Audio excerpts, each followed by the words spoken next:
Are you tired of the same old pro wrestling?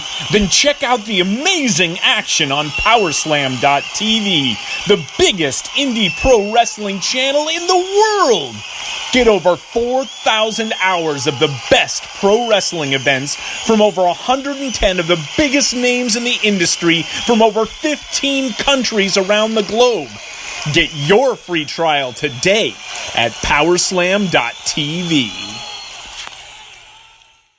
This is Jordan Grace, and you're listening to the Social Suplex Podcast Network. BWB, this is One Nation Radio. You better get it right.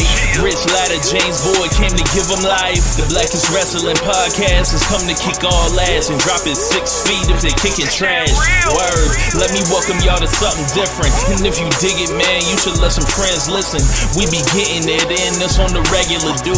Ravish and flow, but this shit rude. See, James don't rap, so I had to break it down. The whole network, man, we coming for the crown. Raps in the columns, I keep them both covered. Making the beats too, so the listeners can bump it. Hit us with the rating, yeah, I'm saying it's a 5. Before you hit it, talk, bob your head side to side. It's One Nation Radio, and this is the beginning. It's Rich, and I'm here with James. It's time to listen to One Nation. You got to unleash the power of the pyramid. This is Mike Sempervive from WrestlingObserver.com. Check me out on Wrestling Observer Live every day. And also check out your boys, Rich and James, on One Nation Radio. This is Kenny Omega. We're listening to One Nation Radio. Check it out, guys. These guys know what's up. Big Kenny Omega fans, and that's all that counts to me. Goodbye and good night.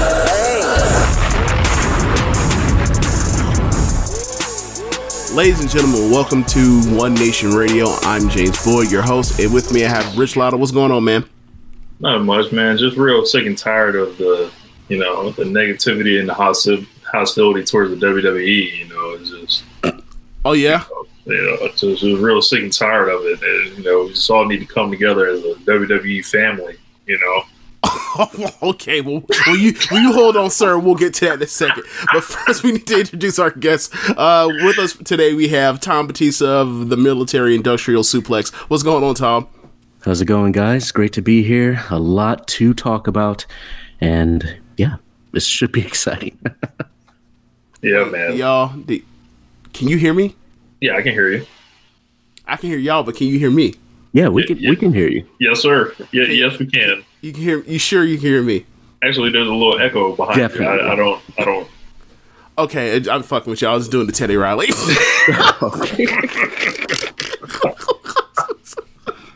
I was about to say something. I said, "Oh man, James is about to get on some Riley stuff right now." But I said, man. We're too early in the podcast for that. So. Okay, Rich. So you saw the Babyface versus Teddy Riley beat battle. Should we even call these beat battles in this stage? Should we just call these song offs? Yeah, these are like curation battles. You know. Okay. So you watched the whole thing. Let's throw to Tom first, and then we'll eventually get to wrestling. Yeah. But Tom, what were your real thoughts on this entire ordeal, disaster, fiasco, whatever you want to call it? It's embarrassing. Both of these guys have way too much money to be doing what they did, and for the product, more so on Teddy's side. Babyface, I've seen people say Teddy Riley is one of those guys that show up to a basketball court, to a pickup game, and he's wearing the bandana, the headband, or not the bandana, but rather the headband, the armband. He's dressed like he's about to go right off the bench for the, sixth player right off the bench, and he sucks. And then you have Babyface come in wearing his dad's shoes, beat up basketball shorts, a T-shirt that's from God knows where, and he's just dunking threes. So that was my overall thoughts. Like you guys said, this isn't really a beat battle. I don't like that they call it that, because I'm thinking that this is, something like Manny Fresh was doing, where he had Aretha Franklin mixed it with some bounce and things like that. And that's not really happening. They're just going song for song. Teddy Riley has a lot of Michael Jackson songs, so he should really came out swinging. Babyface has some as well. But again, like I said, somebody was dressed up, nowhere to go. Oversized shirt like Theo Huxtable, and it was bad. It was really the Guard Trail. So, I was kind of excited to see this whole thing. I'm like, all right, because a lot of them like I'll miss and I'll just go back and watch. I watched the Manny Fresh and Scott Storch one a couple weeks ago. I watched a simulation of 50 Cent and Ja Rule done by Hot 97. Rosenberg should be fired for having every Ja Rule song under the sun in his arsenal and not knowing what to play or when to play it. You have one job, DJ. So the Babyface and Teddy Riley last night, loaded in 9 o'clock. Babyface shows up late. I see Teddy in there. Got his, as progressively as these things have like gone on more, you see people trying to add more things into it. And then this was like the biggest like one that someone did. Like I believe the RZA, when he was going against Beer, he just had a mic or whatever. And it's like, it's not really built for all that. Like, so you just need to turn your phone on, press play, like, and go on, over the mic. But Teddy's got a dude in the back. I don't know what he was doing. He was like the hype man. He had a DJ on the other side. He had the mic, and the mic was like hooked up to like a PA system. So by the time Babyface got on there, his audio was coming through Babyface's. We were hearing that, and we were hearing him through the mic or whatever. So there were like 2 like tracks essentially of whatever he would do just right after each other, and everyone in the comments just clowning like, what are y'all doing? Like, no sound, the sound's messed up. Every comedian you can think of, big rappers, blogs, everything like that. It was just a big disaster. Babyface sounded straight or whatever, because Babyface was doing like exactly what one of us would do on a live, which is literally just talking to it, and then there's something else that's playing the music, and then you just let that ride. But this birthed a whole bunch of memes. Everyone was clowning Teddy Riley for hours, and Babyface, he had his wine, he was just chilling, but you could see the look on his face that he was like, I can't believe this fool can't figure this out. And like, I'm typing in all caps like what they need to do. They finally figure it out after like a half an hour, but by that point, nobody's really trying to hear none of that no more. But I don't even think they figured it out, actually. No, they didn't, because from what I can tell the timeline, like hearing, seeing my cousin Alex and you like just talk about like they screwed this up, and then seeing the Twitter stuff and certain various clips, is like exactly what you said. Like, it came off sounding like it was, like a DJ turntable and they were chopping. Like, so you hear like it's one beat behind, but while it's one beat behind, like it's not perfectly synced because there's an audio delay. It's not a purposeful musical thing. So it's like it's off, so the music doesn't sync well, and you can't hear it at all, and it sounds terrible. And then like he's going like what 2, 3, 4 songs before he realized people on live can't hear, which is the point of this thing.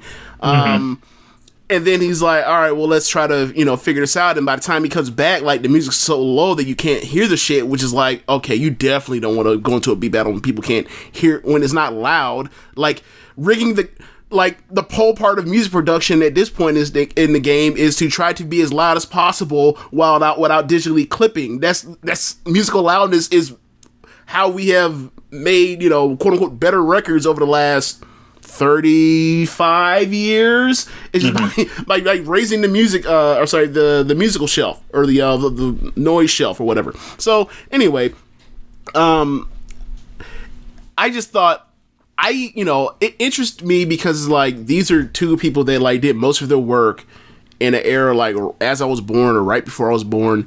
And like that, these are 2 people that have a lot of records that will go hand in hand. Like Just Got Paid pairs very well with, anything Teddy Riley did in the 80s, like My Prerogative or Groove Me or whatever else. Because like these are 2 people that are at the vanguard of New Jack Swing, right? Like outside of maybe, Jimmy Jam and Terry Lewis, there's nobody else you really want to do this more than these 2.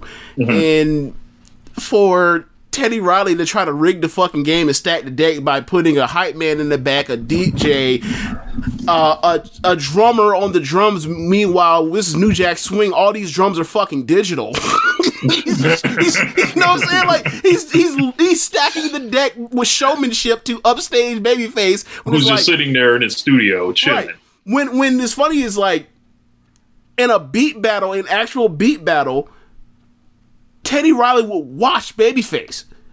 But because this has now become a thing about like you said, a curation of all the work you've done and you put it together and like, yeah, I got hits on Michael Jackson. Oh yeah, well I have hits on Madonna. Oh yeah, well I have hits on Bobby Brown. Oh yeah, well I have hits on, you know, whoever else Babyface has worked on besides him as an own artist. It's like, so this thing is turned into, on the outside to a lot of people, or at least from my perspective, is like, you're basically playing like your biggest hits instead of your best beats or even your best records, like your best singles. And it's like, okay, this is how you end up getting Scott Storch beating Manny Fresh, when it's like, okay, I was there. No, not at all. So, it's just interesting to see how this is all turned to where it's like, it's flat out turned into a popularity contest as opposed to who has better beats, person A or person B.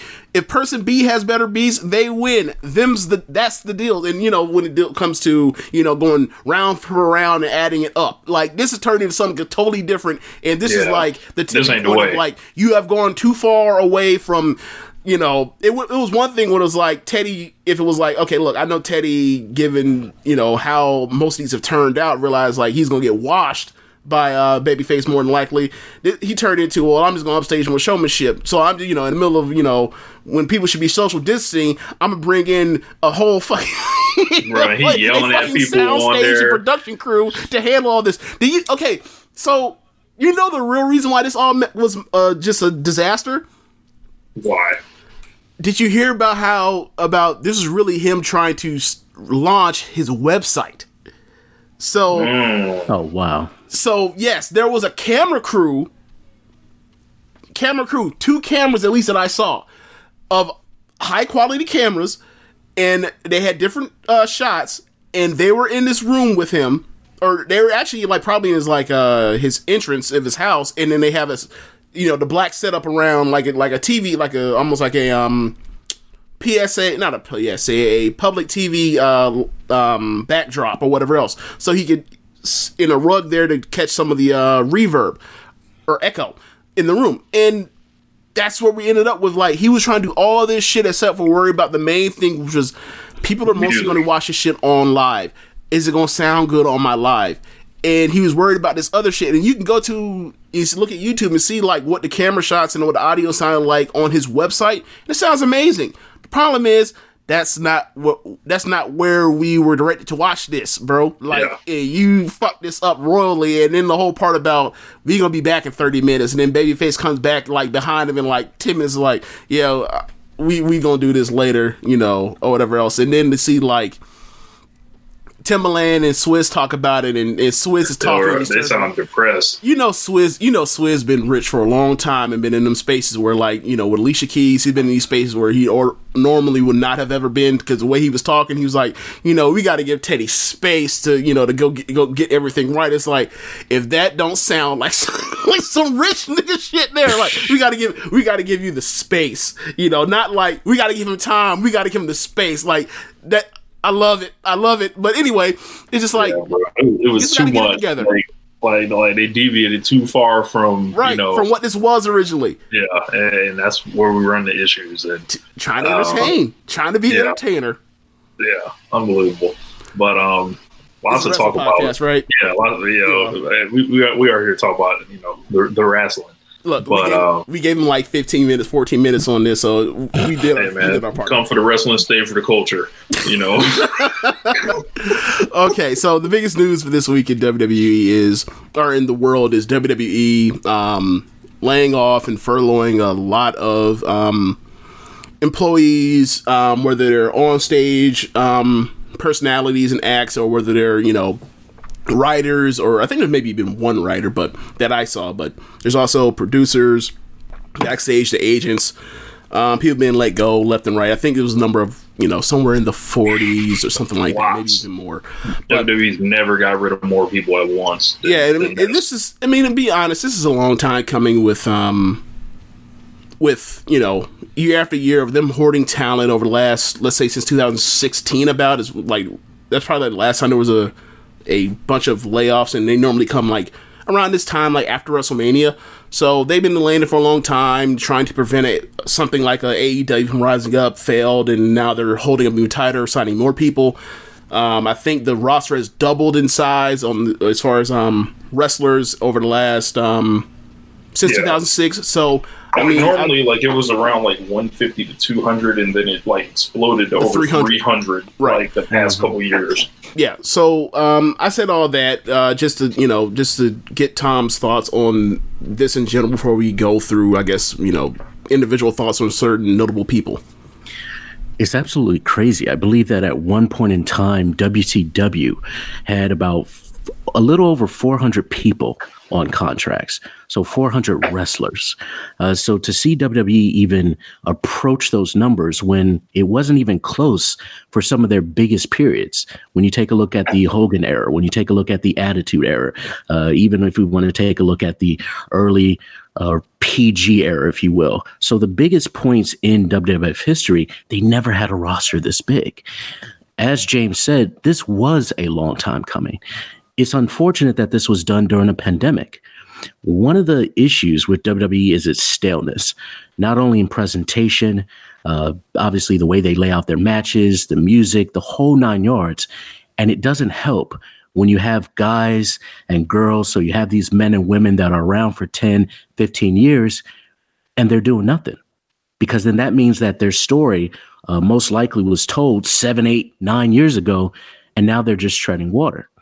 It's one thing if you have 1, 2, maybe 3 people, maybe even, 5. But when you have 10, 20, it starts getting really dicey. And again, you get into a situation like this where WWE did not have to fire these people. Let's be very clear. Brandon Thurston, he's already run the numbers. So many people have run the numbers. WWE is going to make profits. They're going to set record business. They're being propped up by their television deals. So they're good. They don't need to do this. They did it for the shareholders. So they were already making money. Now they're making a little bit more money. Now you can sit there and say, hey, guys, remember that number that we said we were going to hit? Well, now it's just a little higher. It's unfortunate. But again, this is what happens when you get greedy. You go to the store, you buy all this food, and then you realize you, at the end of the day, can't eat it. So you have to throw some things out. Yeah. It was quite a day, the day that it was all happening, because instead of just releasing the name at all the names at once, it turns into literally some Goldberg shit, like who's next? And they were just adding people to the release column, and it was almost like some JTG shit, like don't answer your phone or else it might be you. And it's just like, as Tom mentioned, they've had all these people here for whatever reason and not letting them go. And it's not even a dollar amount that they were trying to save. It was like a percentage. It was like a profit margin, not an actual profit. We trying to save percentage points. And there's not a single company in the world that's a wrestling company, because you will get people that are, just love the taste of the McMahon shoe leather, that have just been, saying, well, companies around the world are doing this. Correct. But we're talking about wrestling here. And there's no wrestling company that's doing this. New Japan is paying everybody. AEW, to my knowledge, is paying everybody. They haven't released anyone. Impact hasn't released anyone. ROH hasn't released anyone. So it's like, it's just Vince. And it was really, really sad to hear about some of these individual stories, and we're going to get through them, which I'm sure James definitely wants to talk about. But it's just 25, 30 wrestlers, a bunch of producers. Talk about, writers. There's probably, camera people they let go. There's a lot of NXT people that are slowly trickling out. But yeah. Except for Lars Sullivan. Yeah, except for Lars Sullivan. And someone that ironically had asked me what I thought, what I think Lars was going to let go. I was like, hell no, he's not going to let go. I was like, I looked at the list of names and I'm like, these people are clearly picking and choosing on who they're letting go. They let go a grand total of, I would probably say, 2, maybe 3 people that I would want to watch somewhere. Yeah, and that's, yeah. I think the thing for me is just, I understand letting people go, but you're letting people go in a climate where like you're firing people in an era where like nobody can get hired. Mm-hmm. And it's like that makes you like I don't know if they realized or even cared that it's like, yeah, man. No, they did, and that's why it was done, because they had all this talent. They didn't want them to go anywhere else. Right. And now that this talent can't go anywhere else, now they let them go. Right. So it's terrible. Yeah. So, I mean, do you want to go notable person by notable person? Yeah. Let's start with the wrestlers, and then we'll get to like some of the producers. Okay. I want to start with Luke Gallows and Carl Anderson. Luke Gallows and Carl Anderson, yes. Oh. They brought them in with AJ Styles in 2016 and immediately did jack shit with them.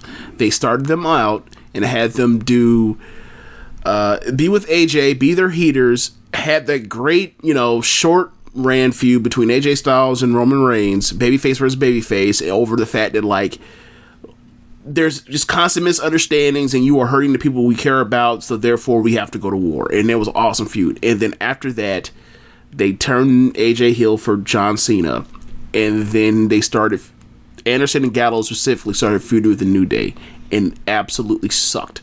And they had them doing the stupid comedy based around Big E's testicles, having balls in a jar, Big E coming back and then drinking his balls back into his, and I guess that's not even anatomically how that works, but whatever. And then from there you go through it the rest of the way. And it was they never had good feuds. They rarely ever had good matches.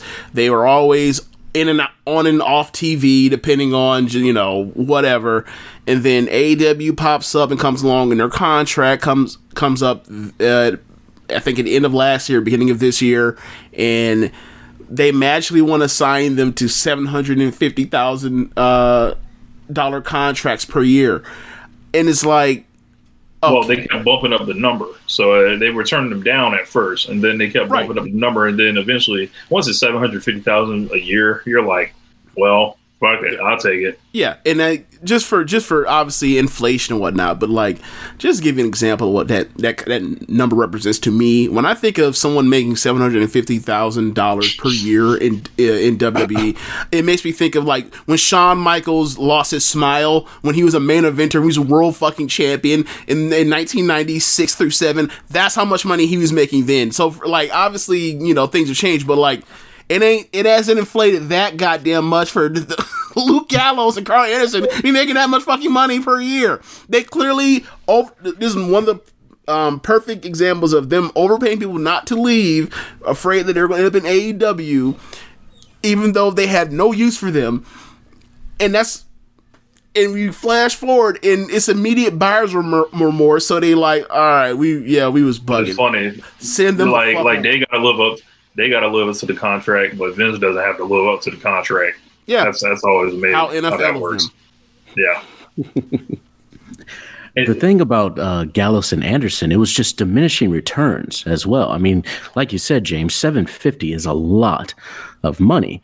But one of the main reasons why they were brought in was because of that Bullet Club cachet. And again, not really wanting them to go anywhere else, because at one point in time, they were in contact with Impact.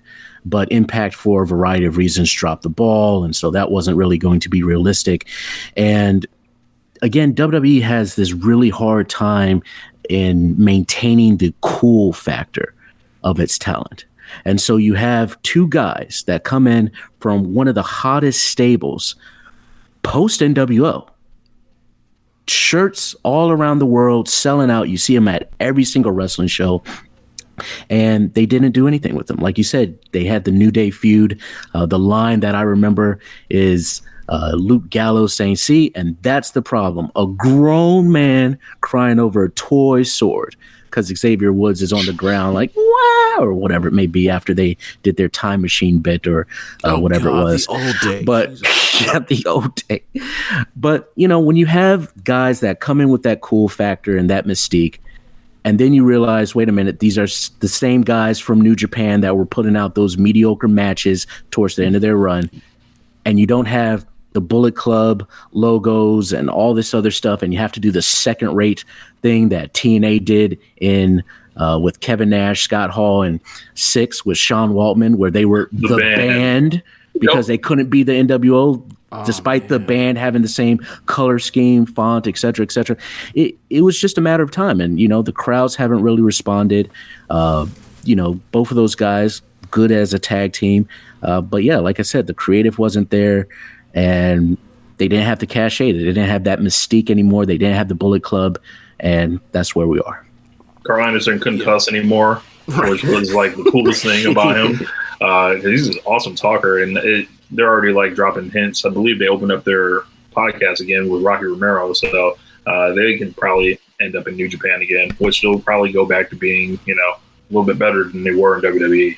Yeah, and for the record, I'm not saying that these are two people that were like supposed to be like on par with the Usos and the New Day as far as like, the leading this generation of tag team wrestling. Absolutely not. Like, Rich, I want to say like the first time they came back, whatever, how many weeks did it take me to say that, like, I don't know who's the worst athlete on the main roster, Luke Gallows or Enzo Amore. Like, it's, he's just slow and whatever else. But like the fact that they couldn't like keep them in a position to where they can just be like, top mid-card tag team talents. They beat people or whatever else on TV every 3 weeks or whatever else. And then like when you're trying to build a tag team for a title shot, you roll their ass out there and you have them pin that sloth or pin the other bald guy. Like they're so bad with roster position. It's either like you're a mid-carder or you're not on TV. There's no, like, that's really the only two options in WWE right now.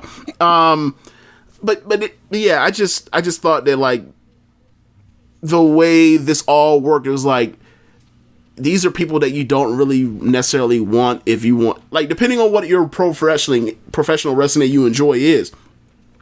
There are some places you can put them, like AEW makes sense because of the Bullet Club, Elite Connection, or whatever else. But like, and same thing with New Japan, but like outside of that, there's really not a place for them to be like, all right, we can utilize them in something they've done before and just like import them that way. So, the second they got separated from AJ in the brand split thing, when they kept them on Raw and moved AJ to SmackDown, it was a wrap ever since then. And the fact that like they still said, we'll give you this amount of money to stay, it's just like, for who, for what? And now... Yeah. And it makes it transparent for everyone that was like, this is not because of AEW. I mean, anyone that was saying that was, their credibility was shot anyway by saying that. Right. But, looking back at it now, it's even goofier. So let's go through some of the more of these names. So, like, another name, we have to share affinity for this guy, Lio Rush. Probably, my number one selection, not everyone that's been released on here. Someone I would like to see go to AEW. He's an interesting name because you just look at all the other talents on here. He's way more talented than everybody else on here, right? Yeah. And there have been things with Lio Rush of him wanting his release. They had tried to offer him different extensions that he turned down, like, because obviously why wouldn't you with some of the numbers that they were talking about. And you never can, like, with the Emma thing and how everyone just came out firing on him. It was like he was on shaky ground from the jump from a lot of different veterans. And, people like Mark Henry who disappointed us time and time again for not, and that's kind of around the time he started showing his true colors. But what do you guys think about Lio Rush? Like, it's huge prop for this because he might just want to do music. Yeah, Lio Rush sounds as though he's potentially out of the game. There may be a few more matches left in him, but I don't know if his heart's there. I don't know if his head's in the game. To me, Lio Rush is one of these guys like ACH. All the talent in the world, great physique, great moveset, charismatic. They can both talk. But again, is the head there? Is the heart there? We'll find out. It sounds as though Lio Rush really wants to start investing in some things outside of pro wrestling, which is always good. As far as him showing up in AEW or doing something in PWG or wherever he goes, if he decides to do wrestling again, I would love to see it. Like I said, he showed that he can talk. He showed that he has presence. Who knew that a Bobby Lashley Leo Rush combo was the peanut butter and jelly we needed?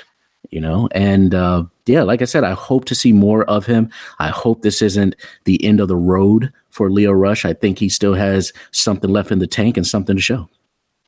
James? Oh, yeah, sorry. Here you go.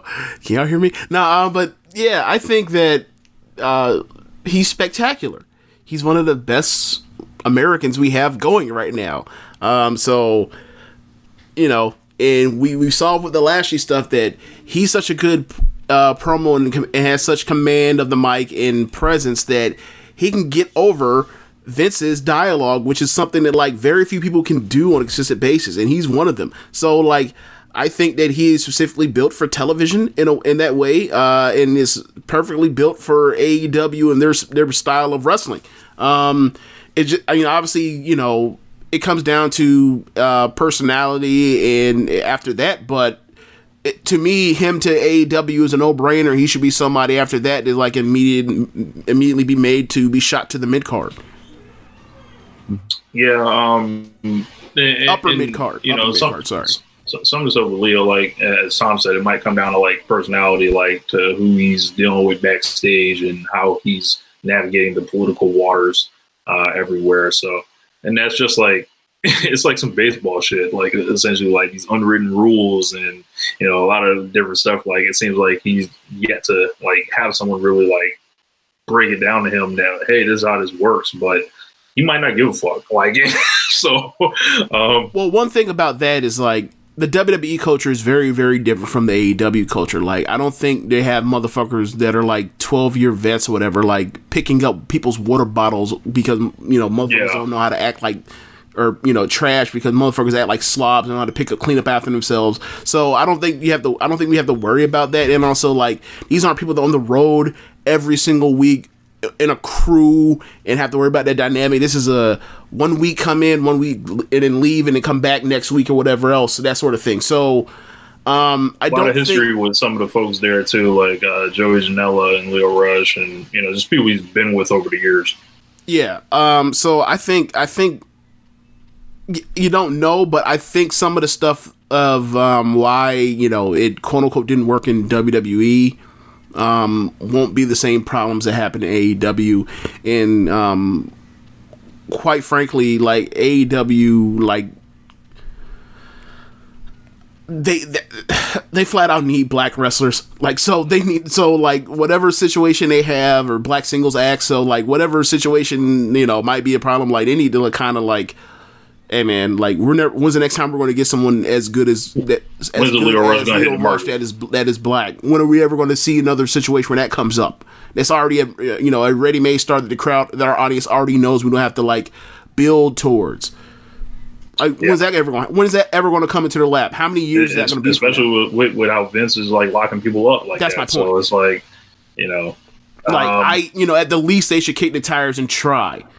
Yeah. Like, get off your ass and stop trying to watch Chris Bay's fucking YouTube videos or YouTube clips, whatever. Meanwhile, you out here hiring anybody that was ever had a conversation with Cody or Chris Jericho from the last like 30 years. It's just amazing. And that is what's kind of amazing to me about the AEW hires, where you see someone like John Silver or whoever that other small guy is in the Dark Beaver Order. Boys, right? Yeah, the Beaver Boys. And I say, okay, Crime Time is right there. You have two guys that can talk. They look great. They are still. I went to Mania weekend. That's where I met you guys. And they still had a line. People still love these guys. They have that name. They have that value. They have the presence. They are legit. They can go in the ring. And yet they're looked over for, again, two guys that had a cup of coffee or a conversation with Cody Rhodes 5 years ago. And we're starting to see that throughout the roster, where the Young Bucks essentially, and they said they wanted to do this, and they have, they wanted to create a wrestling promotion where they can hire all their friends. And that's what we're seeing. And sometimes it's cool to say, hey, QT, I love you. Let's grab some barbecue, but maybe we're not going to put you on Dynamite tonight. It's okay. One of y'all take it wherever y'all want to go. I'm still basking in the glow of like someone besides me having a shit on QT Marshall. So yeah, Hey man, QT is real. QT, yeah, real fucking unbelievable at watch him wrestle. Ridiculous, that shitty ass wrestler. Whatever. Let's anyway. Let's move on. Where we're gonna go. You know what make his gimmick actually like to where it wouldn't bother me as much.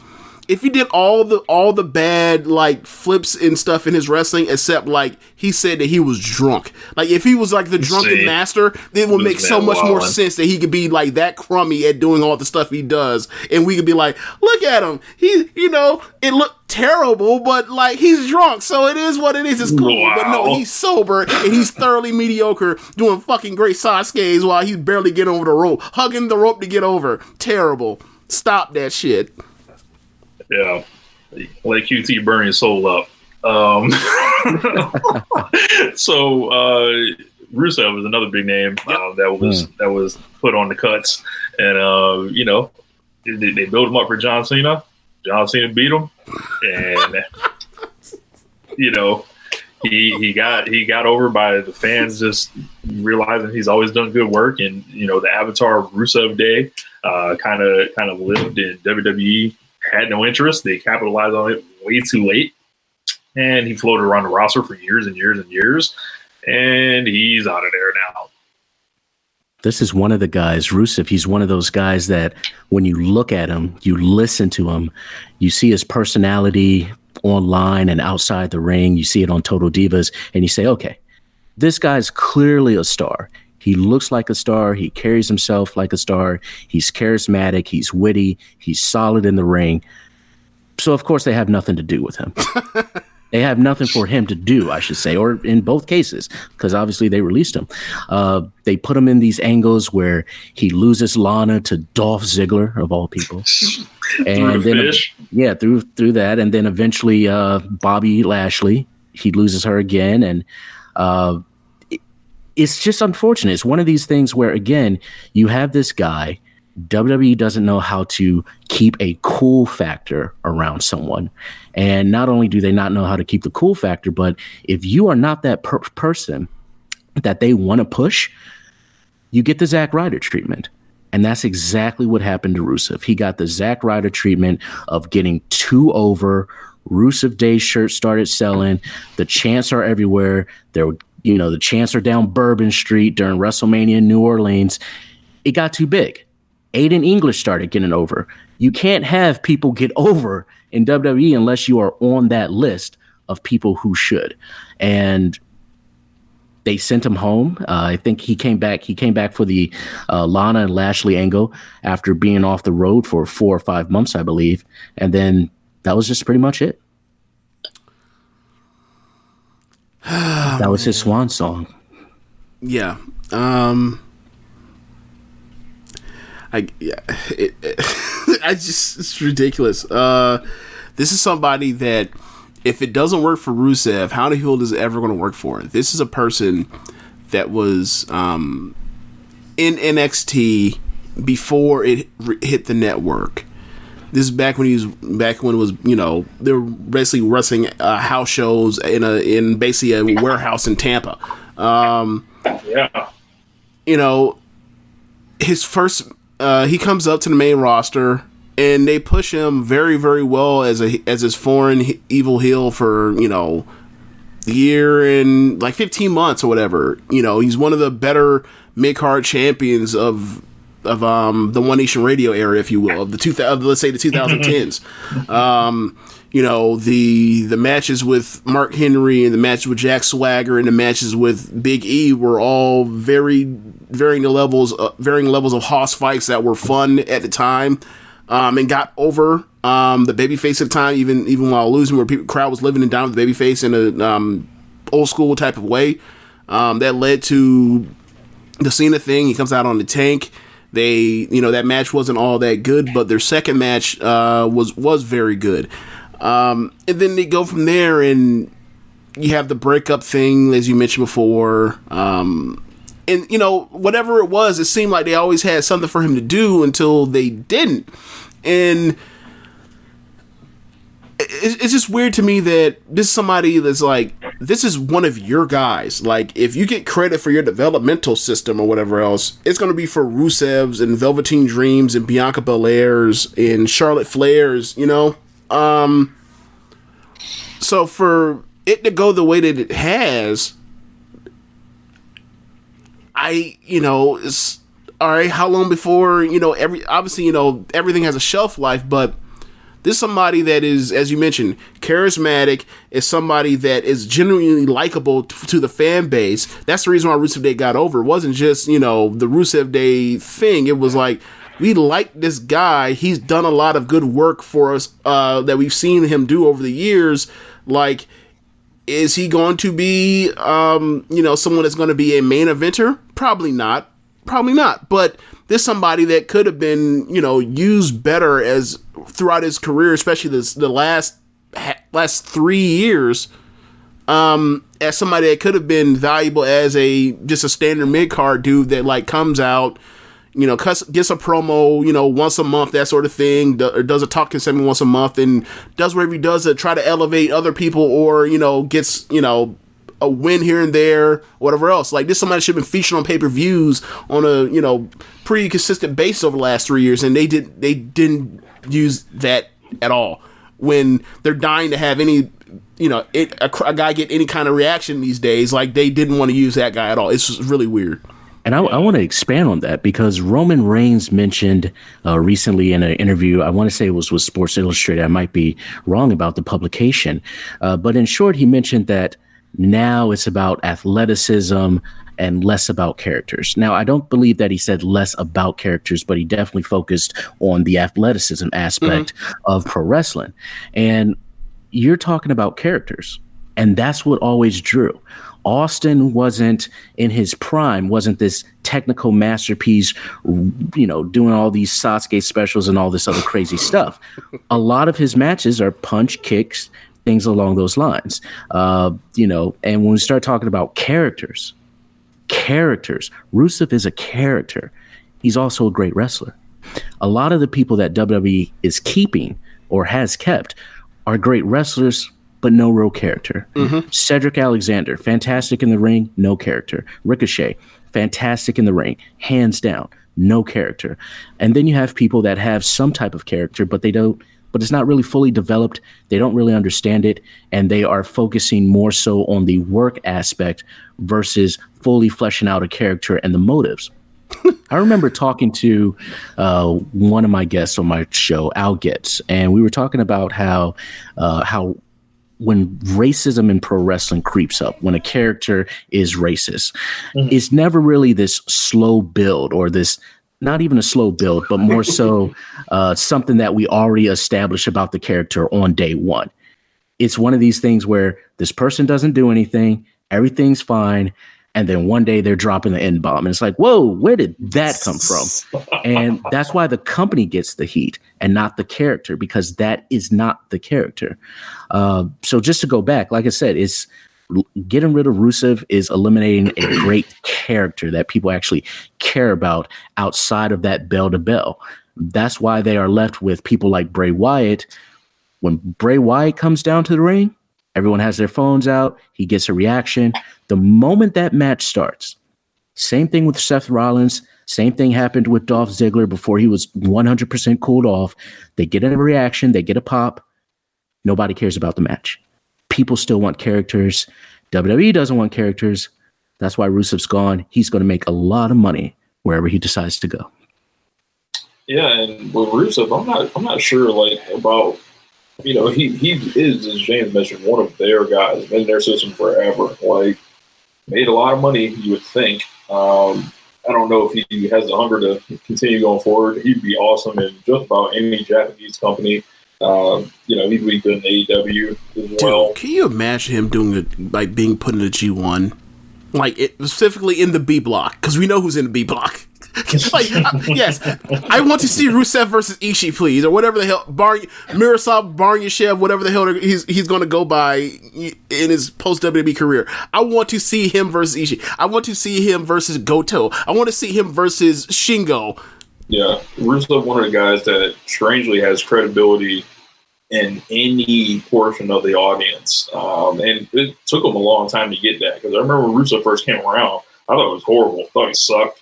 And then, like, just over time, he, like, wore me down. Like, man, everything he does, like, it tends to work out.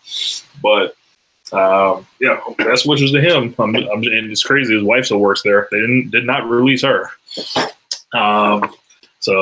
Another guy, Zack Ryder, been around forever. As you mentioned earlier, Tom, this guy originally got over a long time ago. had them, chant, "We want Ryder" at The Rock of all people, and they killed him. They had Kane kill him, put him in a wheelchair, had him get kicked in the nuts, had John Cena take his girl, had him win a belt randomly at WrestleMania and lose it a day later. John Cena took his girl without even trying. Yeah, his quote unquote girl, which was never actually his girl, threw herself at John Cena and far away from Zack Ryder, and then just to let you know, show of the year, this geek will never. Dick. Yeah, no, just to let you know, this geek will never, ever, and y'all people that like him and all that, y'all will never see y'allselves prosper like this. That's all this was. Yeah, what happened to Zack Ryder? This guy deserves a Webby as far as his internet presence early on. I mean, it was really influential for WWE's social media page, for their YouTube channel. This guy got himself over the same way long time ago. Prince looked at the internet and said, okay, there has to be a different way to distribute music. We have to do something different.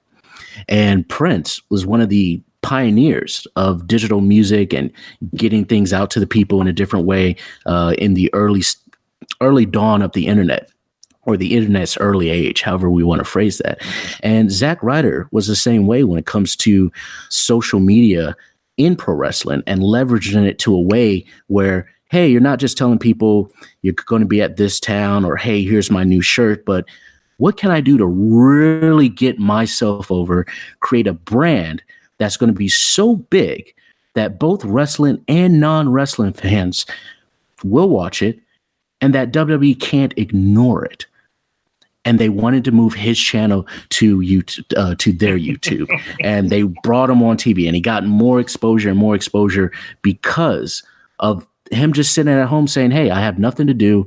Let me get myself over. Let me use this internet thing and this Twitter machine and this YouTube stuff and figure it out.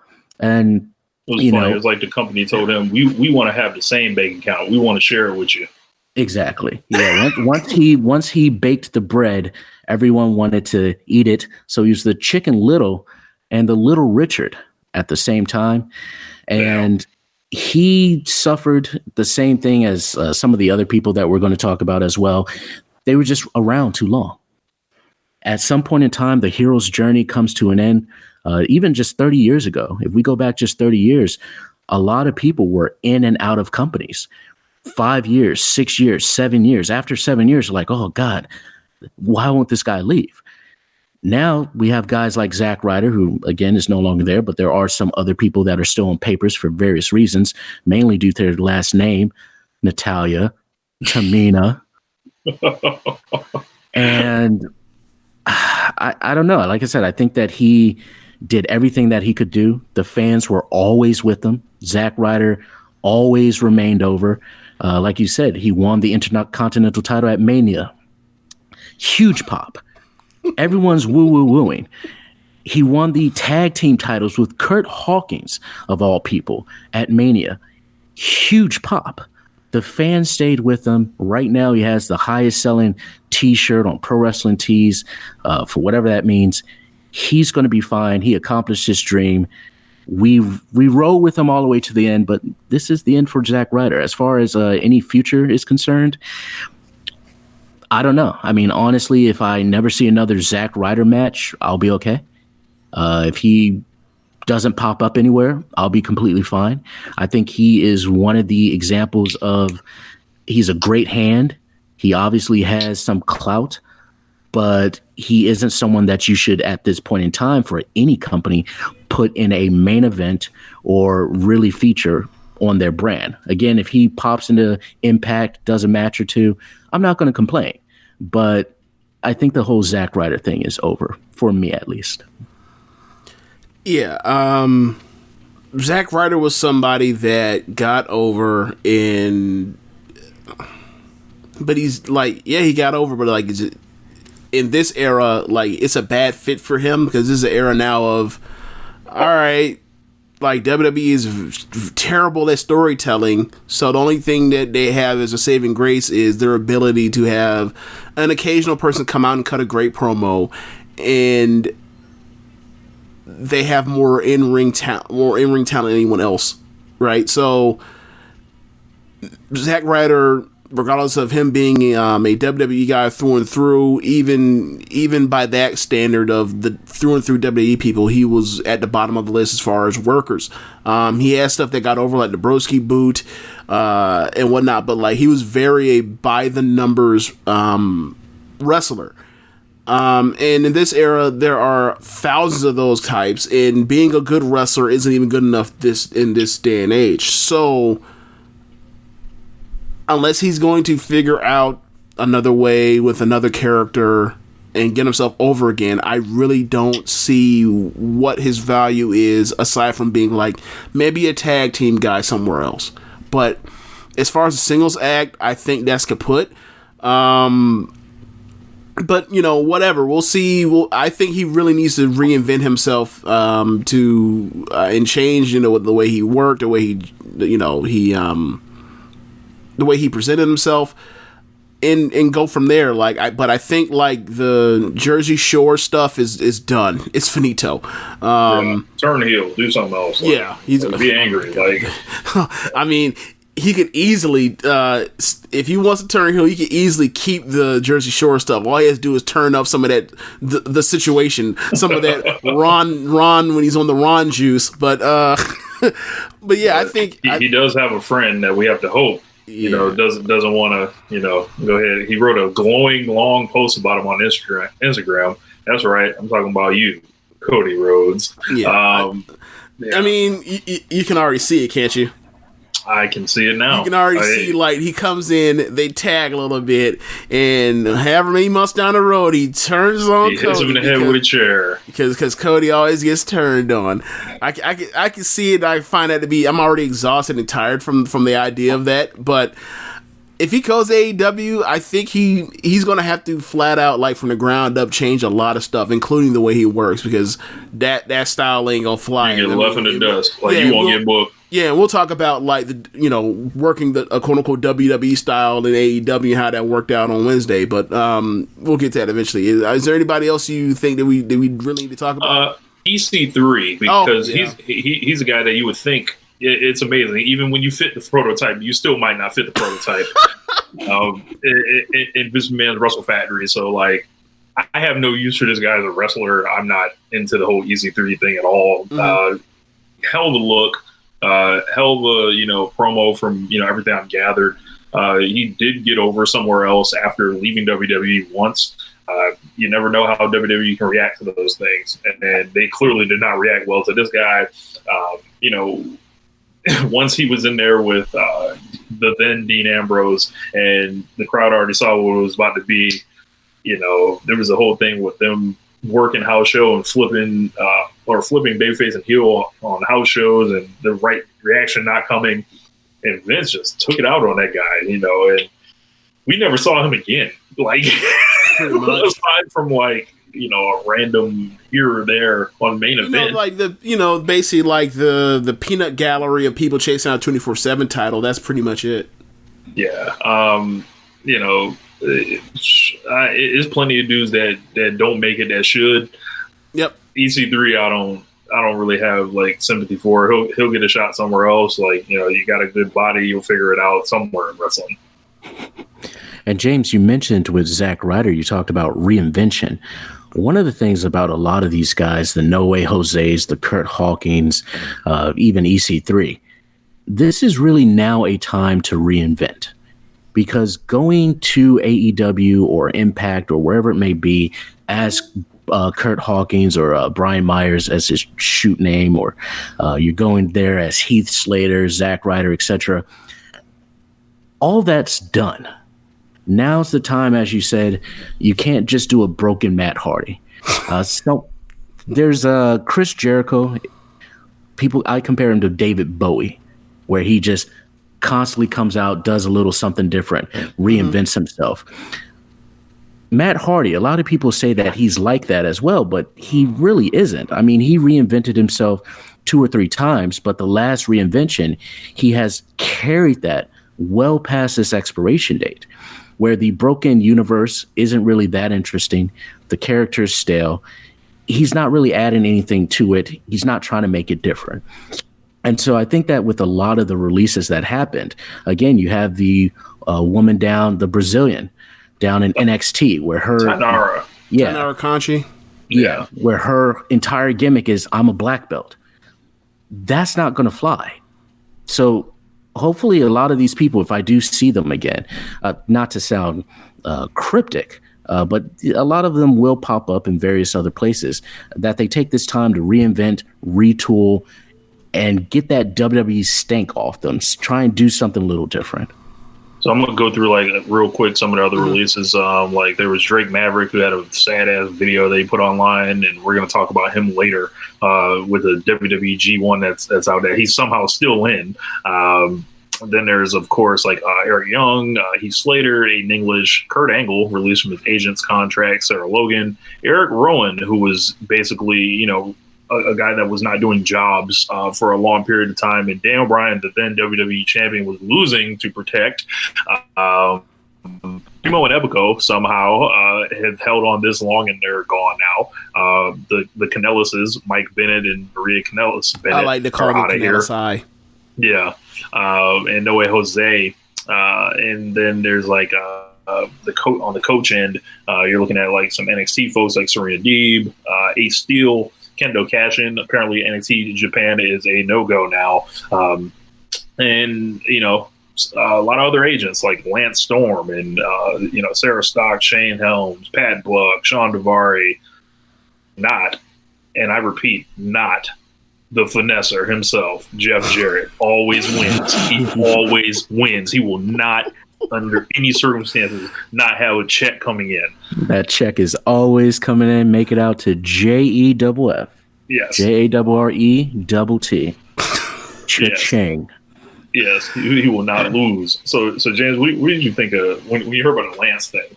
Oh, the Lance thing infuriated me because Lance, them doing this to Lance isn't just, it happened to a guy. It also hurts the fucking industry.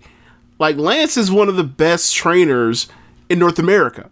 So you can think of like people like Tyler Breeze, the Iconics, and a few other people that WWE has signed themselves that were trained or got finishing with Lance.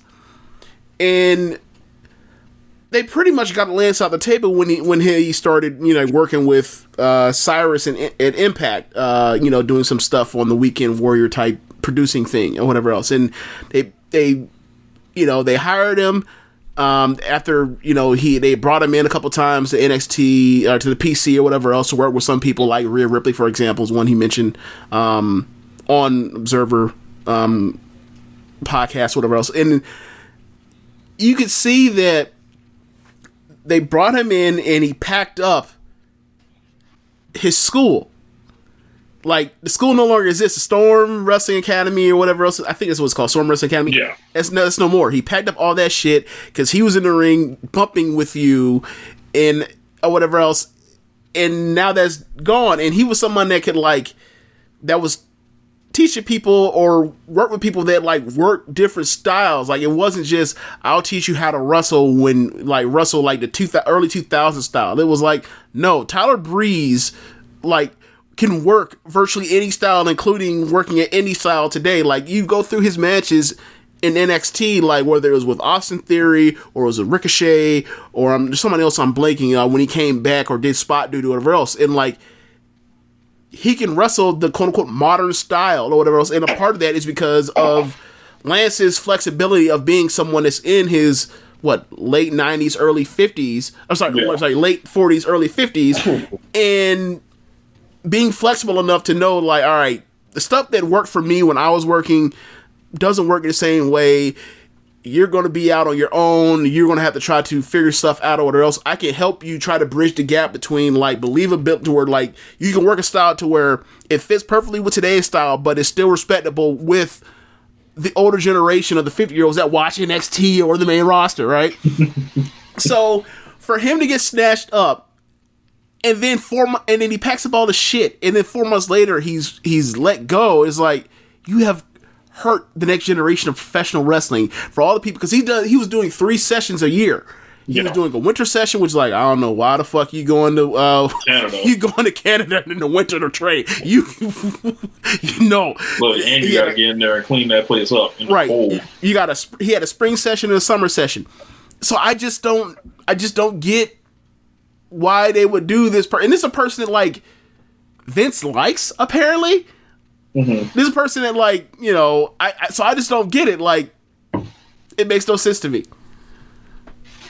Well, and it hurts the industry because, like, this is somebody that, like, eventually, if he starts back, he may close up shop and never open it back up or whatever else. But if he trains people again in the future, it's only a matter of time before WWE goes out and hires more motherfuckers that he had a hand in. And it's like, this how you do him? There's no loyalty in this company. Mike Chioda, 31 years. Right. Probably the most legendary referee that they have at this point. Yep. It's either him or Hebner. Yeah.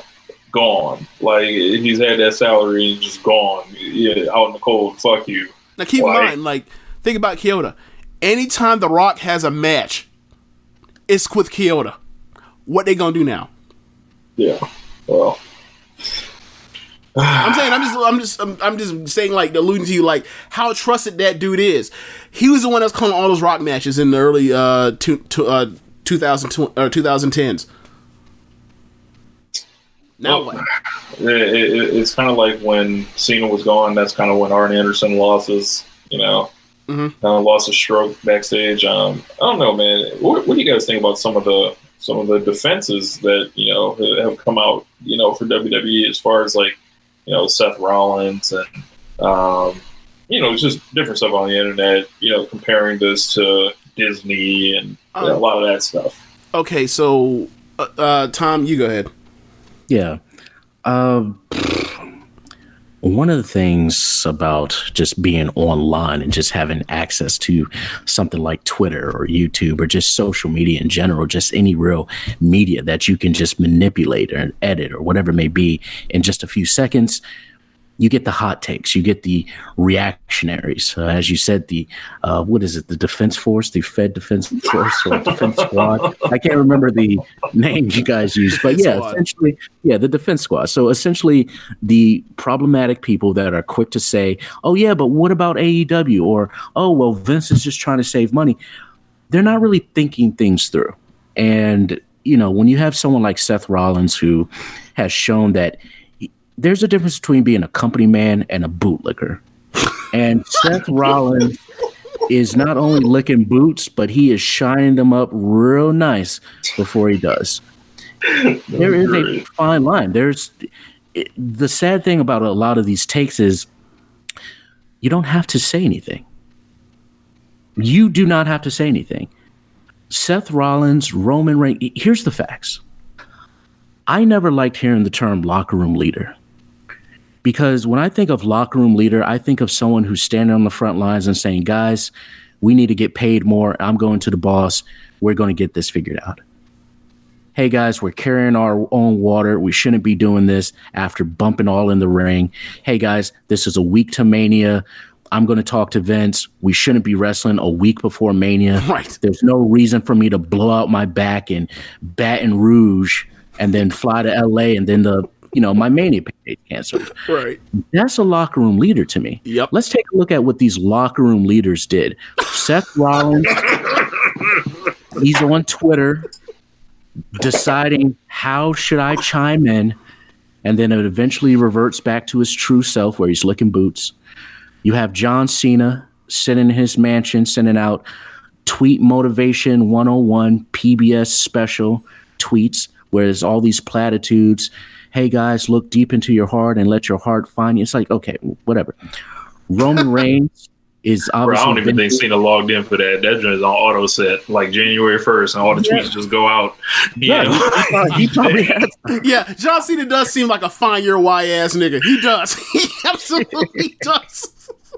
Roman Reigns is, for the most part, pretty radio silent. I mean, obviously, he has some kids coming along the ways. He's a busy man.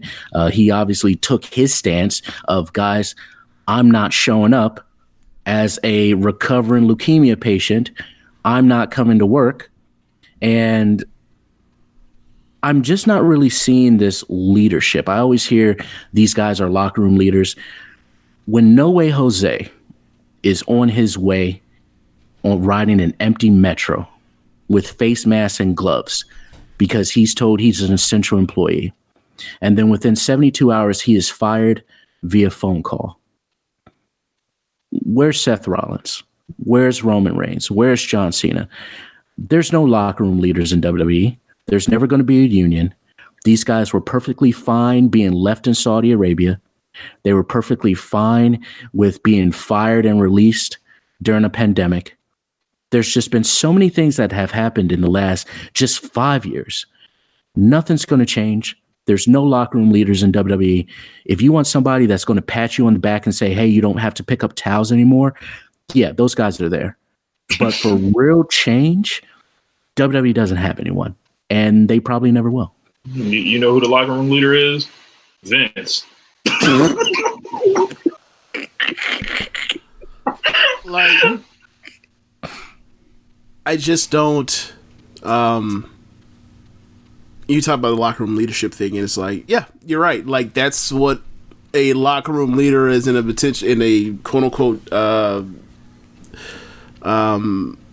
unquote like hierarchy where, you know, it is, we are the talent / we are the team, and we are the boys and the girls, and like this is management / coaches / the office, the GMs, the CEOs, and they're making a decision on us about, like, but you have to be for us, because those people are separated for us so they can make decisions on how to get rid of some of us individually, and how do we deal with that as time goes along.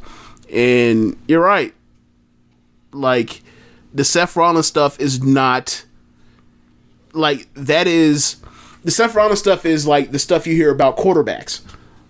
Like, okay, like, yeah, you're the leader because you're the quarterback. You're not the leader because you're actually the leader. And, like, in fact, you're middle management. And we feel uncomfortable, like, coming with you with some of the stuff we have because you're middle management. It's a matter of time before you go run off and snitch to or whatever else to whoever's upstairs about that stuff. And, like, that's what it comes off. Like, do you want to be the emotional leader, or do you want to be a quarterback? And it sounds like Seth Rollins wants to be a quarterback. And there's nothing wrong with wanting to be a quarterback. You get paid a lot more. People get treated real nice. But I feel like you're, you know, the people that you actually have to interact with, they don't respect you in the way that you wish they did. And you're gonna have to come down, and you know, from Hulk Hogan to, you know, to John Cena to now, like, people will have to make those choices, and they're gonna have to live with those choices. It's not to say that, like, these people are terrible people. It's just to say that, like, a lot of people, livelihoods and feelings over the years are going to be a lot different than what you realize years later down the line, whenever you see Joe Blow or whoever else that was, you know, coming in and sharing these rooms with you, you realize, like, oh yeah, I wasn't really that close to that person or whatever else. And granted, like, all those people can't be that close to those people, but it's even funny looking at Seth. Like, we all thought, you know, him and John Moxley, they were brothers, you know, right, as far as everybody knew, but right, it apparently wasn't like that. Right. And, like, we'll see in the years to come when, like, you know, W can't hire everybody to be there for 15 years. Like, we'll see when these shoot videos come out, how they feel about it, how everyone feels about everybody. Because I have a feeling like with Seth, it's gonna come off like you're gonna hear a lot of the word dork involved with it, or kiss ass, and like I don't know if that's really what you want to be at the end of the day. And I guarantee you, he don't really feel that way either while he's doing the stuff he's doing. We'll see. We'll see. Yeah. So Double or Nothing is going to be still airing on pay-per-view in late May. Looks like they postponed the official show till May 2021. So if you bought a ticket for this year, you can just roll it over to next year. Apparently, still going to air on pay-per-view. I believe it's live. They didn't really say, so it could be taped. Who knows? There was a date I heard that they're going back to tape more TV, which could be May 23rd, if I'm not mistaken. I saw a lot of keep the same energies, like from the usual suspects on, for Double or Nothing, still taking place. I'm looking at it. I'm like, well, Double or Nothing's what, 6 weeks away? We don't know what 6 weeks away is going to be right now. So, like, I don't have a problem with them saying, yeah, there's going to be a Double or Nothing at this point. There's a difference between running a SmackDown right now, where we know the current climate, versus, as you said, hey, 6 weeks from now, this is what we're going to do. I guess just in short, got to be honest, I'm tapped out of empty arena wrestling. I can't do it anymore. I feel like it's reached this apex. I think AEW does it way better than WWE, because AEW at least recognizes and their wrestlers operate in a world where there's an actual pandemic, whereas WWE wrestlers are operating in a world of unforeseen circumstances, and it comes off that way. They come out, they do their pose, they look into the hard cam, they grab their mic, cut a promo. It's like, what is going on here? Who are you guys performing in front of? And it looks like a dress rehearsal. It just comes off just so terrible. AEW at least has some life into it, but like I said, just watching these empty arena shows are just... And to pay for one. Now, yes. I'm not one of these people that's going to pretend that I pay to see the crowd, but you want that big fight atmosphere. Can you imagine? Just imagine just for a moment. Manny Pacquiao, Floyd Mayweather. It's the fight everyone wants to see. This is the fight. And then they're in the Performance Center. I mean, sure, is it the fight that people still want to see? Yeah, but it brings it down several notches. So if I have some free time, will I watch some empty arena wrestling? Yeah, sure, I guess. Am I going to pay for it? No, because I do not want to encourage anyone. While I do want to support the wrestlers, and I can do that in various other ways. I can listen to their podcasts, buy merch directly. I don't want anyone to think that empty arena wrestling is the way to go and that I'm so hard up on entertainment, as some people, oh, well, they have to do this to keep us entertained. Yes, that's exactly what I'm worried about in a pandemic. I'm going to run out of sports entertainment. So that's where I am as far as Double or Nothing. I may watch it, I may not. It really depends on what I'm doing at the time, but I will have my pirate patch on and my captain's hat, as I will sail the digital seas for that one. Jez, what do you think about this whole thing still going down? Yeah, I don't really see the need to do this. Like, if you just pack this shit up and say, we'll do a pay-per-view when, like, we can get fans back, I'm good with that. Like, when they talk, whether it's Raw or it's SmackDown or it's NXT or it's Dynamite or it's Stardom or No People Gate or whatever else, is like, if you just can't do it, I'm okay with y'all just being like, we just can't do it. And it'll honestly, I would be like, okay, I get it. Like, y'all can't do this in the way that y'all want to present this thing, and obviously it's lesser than, so we just not gonna do it. As far as, I just don't get the need for it, just like I didn't get the need for WrestleMania. It's like, nah, man, punt that shit. It's a wrap. So that's so I think the difference. I think the difference with WrestleMania and what AEW is doing. WrestleMania was on a network for like $9.99, and literally nothing is going to change. there, and they could have ran that at any time. So you don't really know what they're losing. I feel like AEW feels like they have to do this to make money because they're not. But what money are they gonna make? But my question is, what money are they gonna make money. At a 50? No. I get it's pay-per-view money. How many pay-per-view buys are they going to get to where it's like actually worth it to do this? That's, you know what I mean. Like, what are they going? How many? They gonna say they normally sell around 100,000 buys on a pay-per-view. There's not a fucking chance they're going to do that. You know what I'm saying? So it's like, at what point? Like, what do they see in their numbers that make them think that, like, after watching all this empty arena wrestling, that they can just run this back and then run it for $50 as well, or whatever the price is going to be, and they're going to make enough money to where it's actually worth it to do? I personally don't think, like, it's going to be worth it for them to run. Like, how many buys do you think? Let's say I don't think it's going to be, but like, I think anything is better than zero. I don't know. Like, I'm just trying to figure out, like, the cost of running a pay-per-view to begin with, and then you know, from there is like, how people are going to buy this shit to where they're actually going to make a profit or make it worth it to fly these bodies in and out to, you know, risk getting sick to do such a thing, or tape or whatever else. I don't know if it's taped or whatever else. I just don't. You know, they're making, they have their TV contract they're signed. I think that should be good enough for now, seeing that there are no houses that they're renting out right now. They're running out of shit that they already own, or someone works for the company that they're running out of. You know what I'm saying? Like, these venues that they're working out of right now are at no cost. So what profit do you need to turn right now that can't be, what money is being lost that won't be answered by your TV contract? I just find it weird. And for me, I kind of look at it as, just to go off of that, I can understand if AEW or even WWE were in a really hot angle right now, where they were firing on all cylinders, great stories are being told, but there's nothing really happening.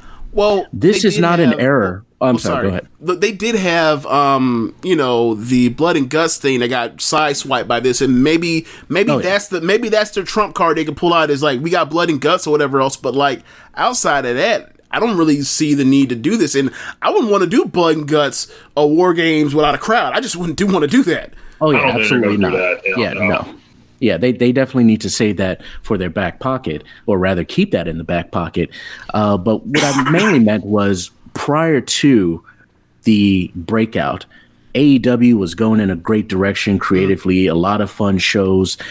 But this pandemic has definitely changed things. That's true. So as of right now, because it stifled so much of what these companies were going to do, what's currently being presented isn't really that exciting. And so we're not getting that, oh man, blood and guts is coming. It's more, okay, well, Suge D's going to wrestle Sammy Guevara. And I like both guys, but, if that's what we're looking at right now, I can sit out. So, yeah, I do think that this should have been a time where pro wrestling just really stepped back. Again, I can understand waiting 3 months, see how things are, and then maybe cycling back up. But as of right now, I do not see myself 20 years from now at 2 a.m. on a Sunday saying, wow, I have nothing to do. You know what show I really want to watch? That's not happening. Yeah, and the thing for me watching all this empty arena wrestling is like, it hasn't burned me out, and I'm okay with it, because ultimately, like, I'm a in the ring person first anyway, so like, I'm okay without crowd noise. So like, I'm kind of here to see like the technical proficiency and how well you sell for after like going through the war of attrition that is getting your ass whooped and kicking ass. So like, I'm fine with it for the most part. Like, I can watch Aleister Black and Asuka and Daniel Bryan and Kenny Omega and Matt Riddle all day in MP Arena. I don't give a shit. They beat each other's ass and they're it's awesome. But when you're watching like the not good wrestling, when the wrestling's not good, oh boy, is it not good. So yeah, I definitely. So you're not signing up for that Corbin versus Elias? No, I'm not. No, and I'm not. we'll talk about it in a second, but like, I'm also not signing up for Dean Ambrose, or sorry, Moxley and Hager going 30 minutes either. Like, it had its moments, but like, most of it was not like good enough to be on, go that long. I just, but as far as what would even be on this card, if it's going to come, like, what do we think is going to be on this card? I would think Cody and Lance Archer. Final. Right. Maybe Jericho and Moxley rematch. That would make sense. I don't know about the tag belts. Not sure. Are they going to do what's it called in a couple weeks? The Matt Hardy Matt Hardy and Jericho on the Hardy compound. Is that coming?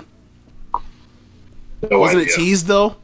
Yeah, they Matt Hardy has a segment that's coming, I think, next week. Okay. It's really all up in the air. Okay. Yeah. Okay.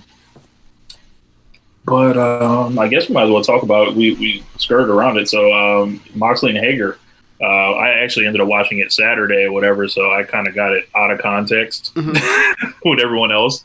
I didn't think Jim Ross was bad at all. I thought Ross was actually like good in the match. There were 4 commercial breaks. I think if you take out the third portion, I think it's a good match. I think it was like the opening part, which everyone is talking about, like the blood sport grapple fuck stuff. That's not up my alley at all, but I enjoyed that. I think my main problem with Hager, and I believe Floyd touched on this on All Things Elite, is he doesn't come off like as aggressive as he should be. It seems like he should be doing like more like slams or suplexes or something like. And there's like something there with him that it's like he's not quite. It's not quite curling like Luther Vandross, like it's And with Moxley, Moxley, I'm not blaming this one on him because he's done plenty of good work, but I think it's just a thing with Hager where he has to be more explosive and more aggressive because it's like he's feeling his way around being the MMA, the undefeated MMA, as they say. Yeah, and he's trying to work that into his gimmick, and it's not working as of right now. I think he really needs to go back to, we would see with Jack Swagger, when he was Jack Swagger in WWE, we would see flashes of brilliance in the ring at times. And so I think he needs to go back to what he knows, what he can do. It's okay to have the MMA record. That doesn't necessarily mean you have to be the MMA guy. There's too many people right now trying to do that style or relying on that as their background. Hey, I'm the prize fighter. You have Sonya Deville doing that. You have Matt Riddle. You have so many people running that gimmick. I think it's okay to have that in your promos and mention it, but he should still go beyond that because as of right now, it seems as though he's putting all his eggs in that one basket, and it's really bringing down his matches to me. Yeah, this is a WWE guy that still works a WWE style, and the problem with his style is that he works it as if he is a prelim dude, and you're in the main event, and that's a problem. Right, so... we touched on this a bit with Kofi last year. It was like, yes, he had a great match with Daniel Bryan, but outside of that, for the most part, on pay-per-view, he was having like mid-card level matches that were stretched out longer than they should have gone, and they suffered because of that. And they also had mid-card ass finishes, which is also a problem. But Swagger has been was a prelim guy for a long time in WWE, and like he has to get that off him and figure out like how to work a more entertaining style. And I don't know if that's turning up. He needs to just flat out like work snugger, or he needs to work stiffer, or if he needs to like dig further into the torture type wrestler guy that's doing joint manipulation porn. Or what, but there's no like aggressive. There's a lack of aggressiveness, and there's also a lack of explosiveness. And if you want to be the MMA the MMA / amateur wrestler dude, throw people the fuck around already and stop. Yeah. It's okay. Like, you can suplex a person a million times. Like, and, Tom made a great point about, like, there is an overabundance of, like, people that have a prize fighter / MMA shoot fighter gimmick going on. But it's like, yes, there is. But, like, there's also... all those people are also a lot better at Jack Swagger at professional wrestling in the ring. Like, Matt Riddle I could watch Matt Riddle for days, just throw people around, kick the shit out of people, and go from there. I could watch Red Dragon, specifically Kyle O'Reilly, just wail on people from the ground. I can watch Daniel Bryan work on the mat forever. That's not a problem for me. But like Jack Swagger specifically is like, there's just a slow pace. You don't see any aggression for long stretches of a match, and you just don't really feel like, you just don't feel it. And maybe it would have been there, the crowd, if they had a crowd to react to, but it wasn't there. And they start off the match and like their chain wrestling and mat wrestling is crummy.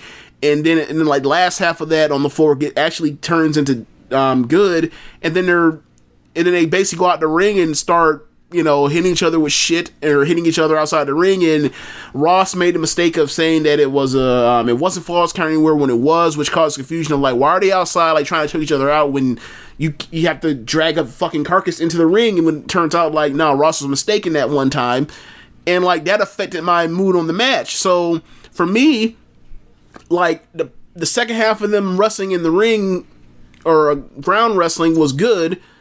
The segment between the second commercial and the third commercial was very good, and then I thought the end of the match was good. But everything else aside from that, I thought I just couldn't feel it. Yeah, it was at that third commercial break where I was like, man, this is getting a little long. And I already knew how long it was going into it, but I was just like, I'm gonna just watch. I watched the whole show. So, yeah, I mean, Moxley, defends the belt, and I don't know, like, obviously, the match didn't work out, but I think everything leading up to this match was fucking awesome. Like, as far as like keeping Hager, like, for months, essentially, like having them choke niggas out, and basically the video packages and the presentations with the promos on each side, that he can't come home, stuff with his wife, the MMA, you get Ariel Helwani on there, like, they're going to set you up for success. So all you got to do is go be successful. And and I don't know if they hit that, that side of it in the ring, but yeah, let's get Hager out of the way. We've seen it now, and I think he needs to go back to the drawing board as far as, how he's going to present himself as a more threatening wrestler in the ring.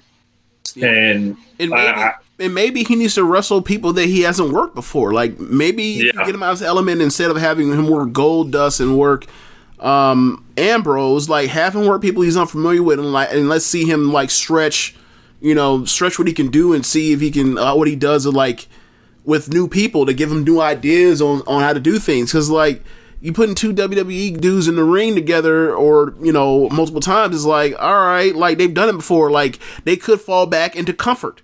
Yeah.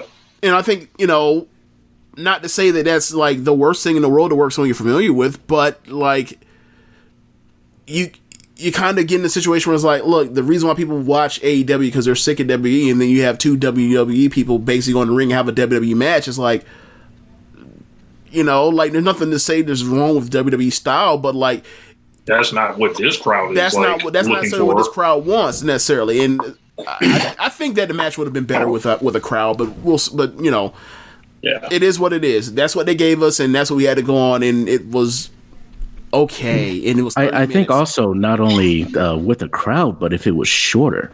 I think that Jack Swagger is one of these guys that, for the most part, keep it under 10 minutes. There's no reason for this guy, especially if he's working an MMA gimmick where he's fighting for his family, he's a prize fighter. It's real whenever he steps into the ring. Everything else is fake, of course. But it's real when Swagger steps in. Then let's keep it real. Let's keep it under 10 minutes. Let's get in, get out, hit your spots, do what you need to do. And as you said, it will really benefit him to begin working with other people. One of the things about AEW, and this is why a lot of people really haven't soured on them, AEW, they take notes. they learn. They see what works. They see what doesn't work. They make modifications. They make adjustments. This might be one of those times where during this quote unquote downtime, if you will, they're going to look at this and say, okay, should we go a different direction with this guy? Is this another situation where you put the Dark Order on TV, no one knows who they are, then they start doing video packages? Is this another situation where the Nightmare Collective is just a bad idea from the start and isn't over, and then they pull the plug? This might be a situation where, again, they revisit and say, okay, Jack Swagger doing this MMA stuff, that's cool, but we need to scale down so we don't overexpose him, and not only expose him, but do the same thing that TNA did a long time ago, and giving fans who are desperately looking for something else and who want something else, as you mentioned, James, they're looking for that different style, and you're giving them the WWE style. Yeah. Doing that here and there is fine, but when you start doing 30-minute WWE self-epics and all this other stuff, it's going to be problematic. Like I said, less is more. I always say that less is more with Swagger, with Hager. Yeah, less is more. Yeah, and like when I say the WWE style, like because like in my mind I'm thinking like, oh god, I want someone to hear this and be like, what's wrong with the WWE style? I don't mean specifically all of WWE style. Like their main event style before they get to the fuck finish is perfectly fine.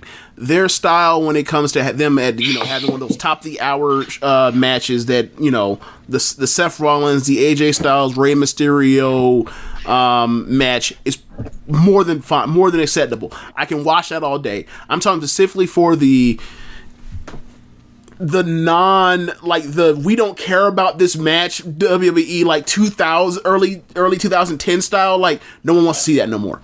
Like in Swagger, I don't know if it's because of I'm playing like the word association in my mind of like that's what he is. Like I need to see him do something else to make me think that like there's something beyond that so I can get to it. And like having some WWE style on this show where it's all the flips and dives and no rest holds, like I think there is a space for that. I think like you want variety in your pro wrestling, and I think there's a place for that. And I think that's the reason why Jericho succeeded so well in New Japan is that he goes basically kind of has like WWE main events when he's in New Japan, when you get to see different sides of Tanahashi or Naito, but they're hiring a lot of WWE guys, and like you kind of worry about like how's this going to mix or whatever else, and how can we get these dudes kind of get out of what they've been doing for so long to kind of be open to ideas. We had a conversation the other day like about we were juxtapositioning bringing in Zack Ryder and how that would affect someone like a Joey Janela, for example. Yeah. Like, and Joey Janela's had awesome matches in the AEW thus far. He's like someone that pretty much does good work whenever you ask him to step up rather than deal with fucking mid Sabian. But so it's like I think they have to do a better job of like mixing these these worlds, because I think that's like kind of the appeal of the promotion right now. Right. Like it's like, all right, what was Kenny Omega and John Moxley? What were they going to do together when they got in the ring? Like what was Pac and Kenny, like stuff like that. And unfortunately, like you're looking at all the opponents that Cody's had so far. They seem like they would just fit right in that, his brother, Shawn Spears, MJF. Lance is kind of a challenge for him because Lance is like, you don't know what the fuck Lance is. Like he can do it all, right? Essentially, so right. And then like you get Cody, and then you see him with Darby, and you're like, this is the Cody Rhodes I want. I want him wrestling Darby. I want that kind of wrestling. I don't want this, as we were just talking about. Like I don't want same, So like like Cody's a perfect example of like when you go outside and get new ideas or whatever else, like my favorite Cody match like is the Ibushi match from Wrestle Kingdom 12. That's my favorite Cody match. So like he was out of his comfort zone. He's in a whole different fucking country doing that, right? So because of Cody's success, I see the roadmap of like if you just have an openness and a willingness and you bust your ass, you can make it work. And So that's why I'm not ready just to write off after 2 matches with Hager being like, no, it's a wrap for him. But I do think like it needs to be modified in some way, and we need to figure out how are we going to get to this middle ground, and like, you know, that middle ground we were talking about with like earlier with Lance Storm. Like Lance Storm is the person that can find a middle ground. But like there has to be more people in and around wrestling besides just Lance Storm know how to figure this out. You gotta get in there with somebody that's fast, that's in her moving, that's really like a super worker. Let him beat a small dude. Let him put him in the ring with a small dude. Well, Bully Ray has a school. No. Bully Ray. Bully Ray was it Bully Ray or Devon that helped that brought in or not helped train what's her name? Kaden Carter. Had to make sure it's Carter, not Carlos. But she was their school. I don't know. It was their joint school. Yeah, so like even someone like Bubba Ray Dudley, like can kind of, you know, help guide this. So it's like this isn't some foreign thing or like people are just, you know, pioneering some maverick. It's like, nah, people know how to adjust their wrestling. It's just we got to find that middle ground first and find like the right, you know, frequency for these people. Mm-hmm. Yeah. As far as NXT though, I have nothing on NXT. I haven't seen it yet. Yeah, I haven't seen it, but I know they have their WWE G1 starting. Right. So they have. Maybe we should like pull up the brackets here, but I know on one side it's Drake Maverick, the recently released Drake Maverick, the, you know, hope he doesn't get injured Drake Maverick. The hope, you know, hey, I'm trying to have these matches to show that I might be able to, you know, do something outside of this place. Drake Maverick. He's in there with Jake Atlas, who was beat up and squashed a couple weeks ago. Yeah, by Dexter Loomis. Correct. Why you simply couldn't, why you simply couldn't not have him lose before you did this thing. You know, it seems like it's a very tough thing for them to do. Yeah. Who else is in this damn tournament? I don't know what the brackets are, but Kushida's also in this. I'm trying to think. I think Swerve's in this too. Or am I mistaken? I can't remember. I don't know why it's so hard to find right now. I'm trying to find it. Yeah. We can go through Kira Tozawa. Yeah, Kira that's right. Tozawa. Tony Nese may be in it as well. So they're broken up into a couple different blocks. Tom, when you first saw this, did you howl in laughter like I did, or did you think that this was kind of interesting? I think it's interesting, but at the same time, it's one of those things that after seeing Drake Maverick cut his promo, well, I don't want to say it was a promo. This guy was recently released and fired and gave an emotional video. But in it, he said, I am thankful that WWE is still allowing me to. And I'm like, whoa, hold on, time out. They just fired you. This isn't a time to be grateful or thankful that they let you go, man. And that was one of the, I always call this era the gratitude era. Oh, God. Yep. Where so many people are just happy to be employed. Mm-hmm. So much so to the point where Kurt Hawkins and Zack Ryder's characters were guys who are happy to be here. Like that was like they're legit characters towards the end. You can hear it on the commentary team. They say it all the time.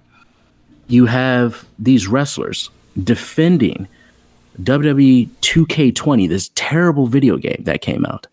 And they say, well, I'm happy to just be in the game. And that's kind of what we saw with Drake Maverick, where this wasn't, hey, I'm going to do my best. I'm going to get in shape. I'm going to be, doing everything that I can do. Thank you, WWE, for the time and the fans. It was, well, thank you, Vince and everyone, for allowing me to still work released. And it's like, no, they're not doing you a favor. They're doing something that works for them. So I would have liked to see, again, I don't expect this guy to put on a beret and dark sunglasses and start a revolution. But at the same time, I think that extra kiss on the butt and thank you was unnecessary. So it kind of sours the tournament for me. As far as overall, again, great assembly of talent. Should be really interesting. I mean, these guys are they are in a weird position.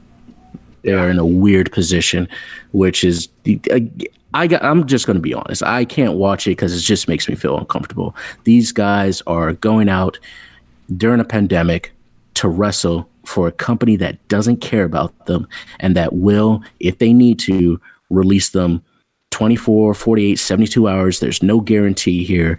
And this is not something that a lot of people are really going to watch, much less remember. And I do not see WWE ever capitalizing on this time. Let's say Shane Strickland wins. Or Isaiah Scott, is it now? Yeah. Okay. We just call him Swerve because he still goes by Swerve. Okay, we'll go with Swerve. Imagine Swerve wins this. We go back to normal 3 months from now. Are there going to be video packages about this tournament? Is it going to be mentioned more than just in passing on commentary? Is this going to have the build and nostalgia built around it and a WWE 24-hour special? No, it's not.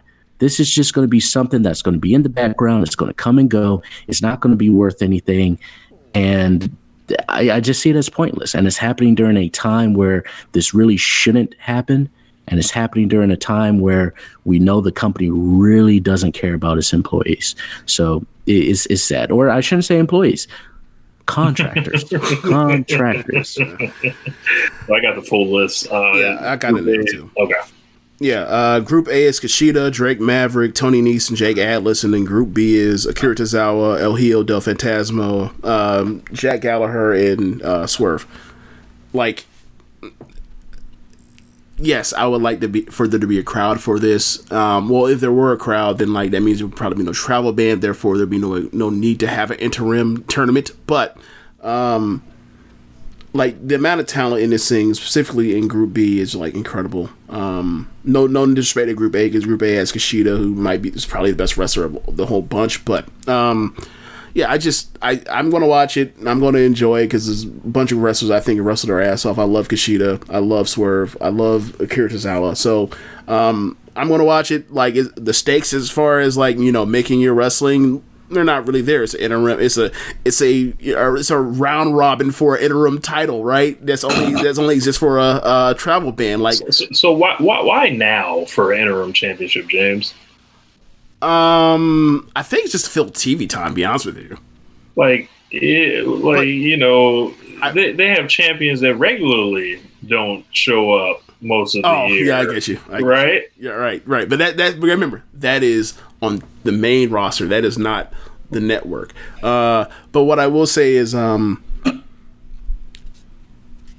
I saw it at first, until I found out it was round robin, I had flashbacks to the breakout tournament from last year, and I was like, that does not get anyone. The people that got over in that thing were the people that got over initially, and it, like,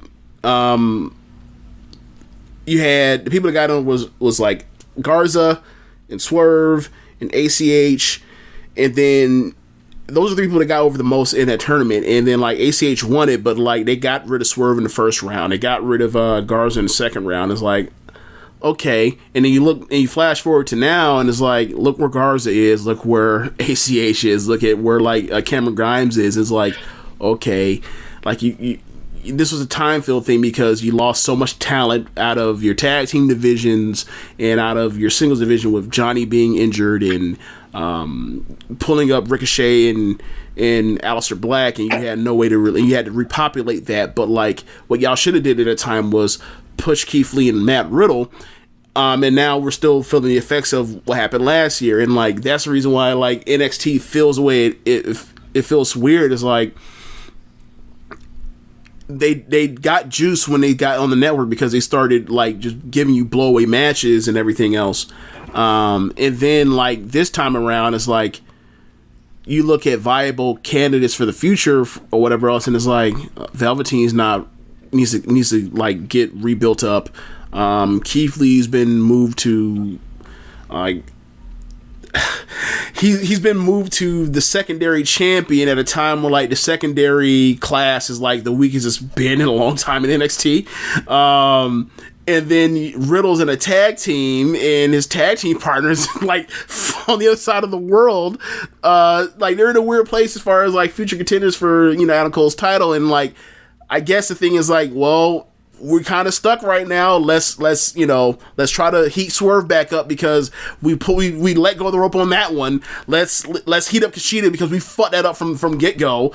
And maybe this, maybe they actually do right by these people that are super talented. Maybe, or it falls through the cracks because of like it has been on NXT for a while. Still a great wrestling, but like the storytelling stuff, aside from like the takeover worthy stuff, is just really not there. Like from we've like a sense of momentum being built for a person to go towards a certain goal or whatever it may be.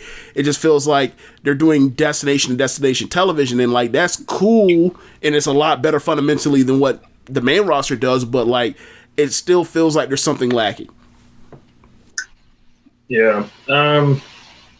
Looking at Group A and Group B, I'm thinking they're probably going to use this as a vehicle to push Phantasma because I think he's the one that's going to be behind all these abductions or whatever in the parking lot. And, strong encouragements to jump in the Jeep. God. So I think this is going to be, something for him. Do we know if he speaks English?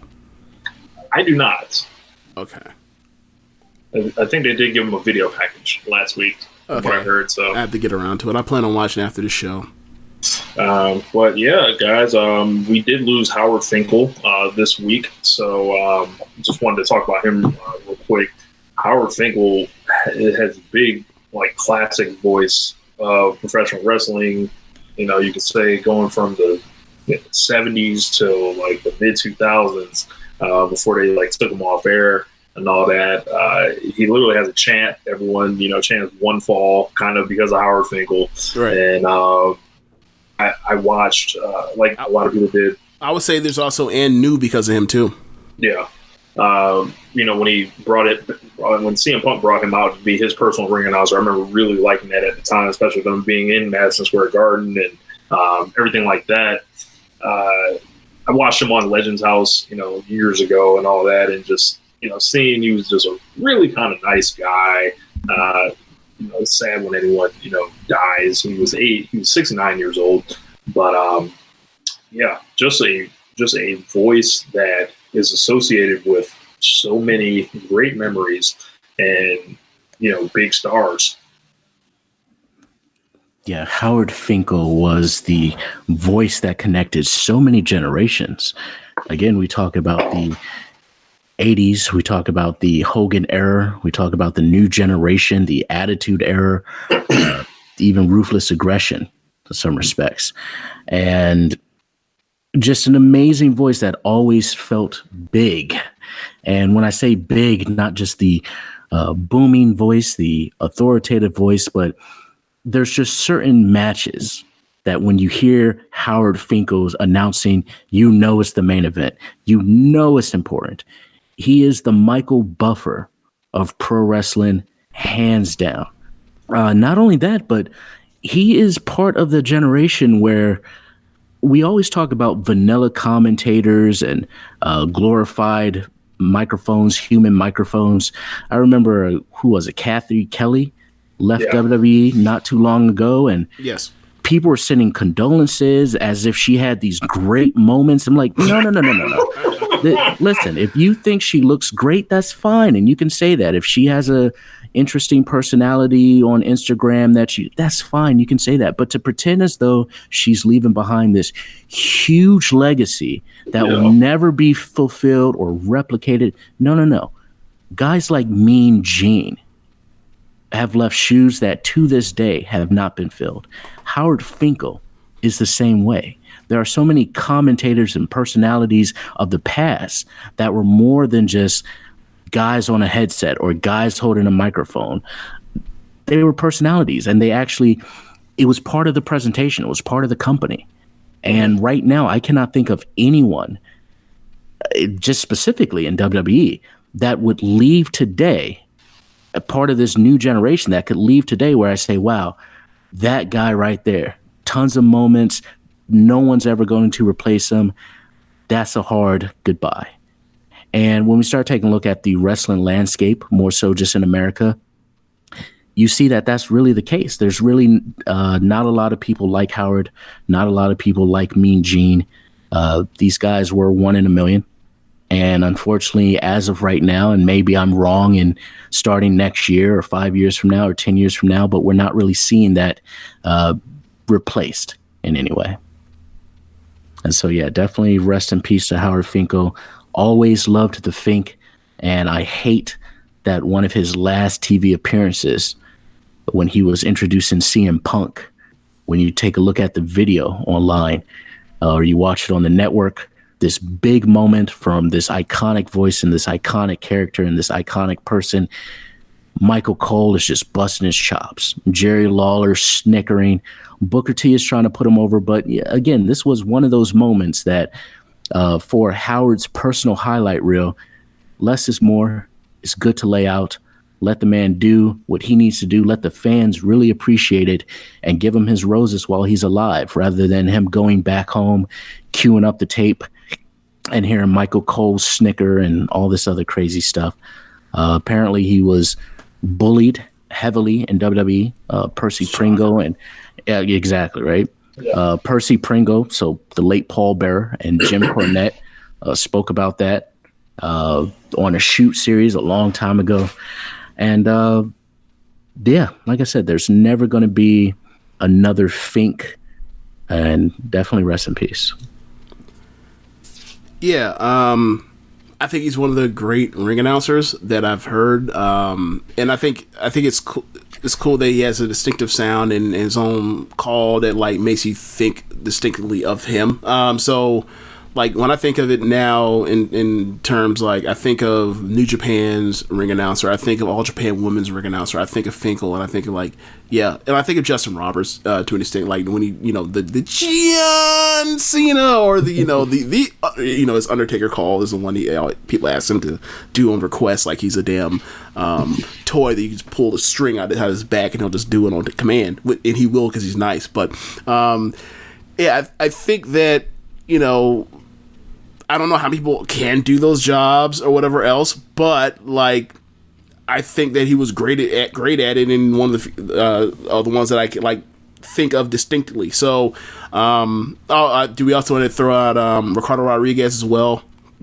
Do we want to throw him out too? He was awesome. But yeah, just he was good. He was good.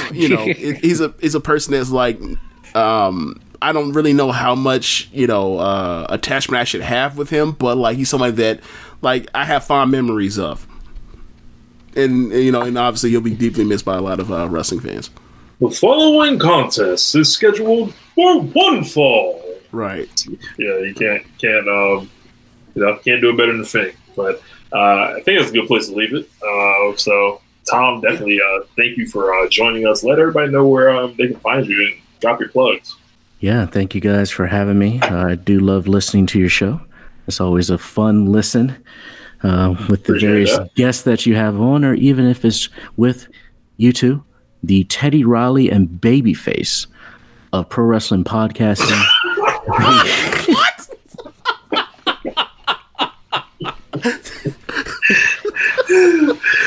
But yeah, you can check out my podcast, the Military Industrial Suplex. I drop ever so often. I like to just put it on the timeline, the Pro Wrestling Only Network.